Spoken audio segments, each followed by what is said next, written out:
大家好，我是那个老片。首先我介绍自己，这个我的身份来诺克伦，我叫是金清楚是金，今年我22岁了，今年ខ្ញុំอายุ22ឆ្នាំហើយ我家庭有13个人，แต่របស់ខ្ញុំមានសមាជិក13នាក់我有兄弟姐妹3个人，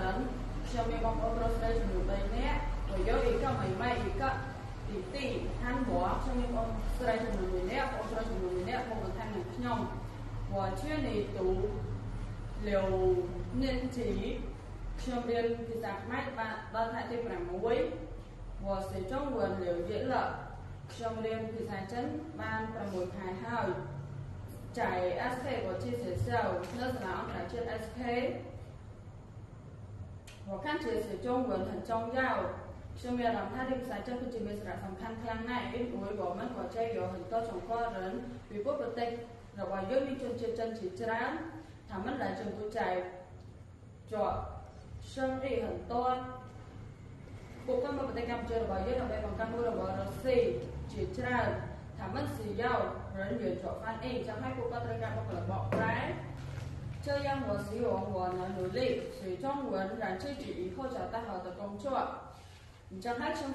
សង្ឃឹមថានឹងខិតខំប្រឹងប្រែងរៀនភាសាចិនដើម្បីឲ្យខ្លួនឯងនៅថ្ងៃក្រោយរកការងារបានដល់ល្អ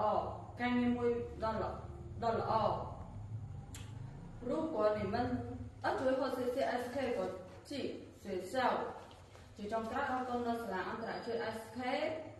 让我一个好的学校学习បានផ្ដល់សាលារៀនមួយដ៏ល្អសម្រាប់ឲ្យខ្ញុំបានរៀនសូត្រ如果你们想学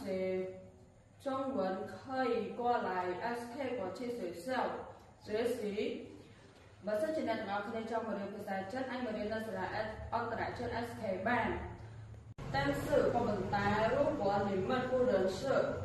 可以联系这个电话号码066887725បើសិនជាអ្នកទាំងអស់គ្នាមិនស្គាល់អាចទំនាក់ទំនងមកកាន់លេខដូចជា066887725សេសតាជាអរគុណអ្នកទាំងអស់គ្នា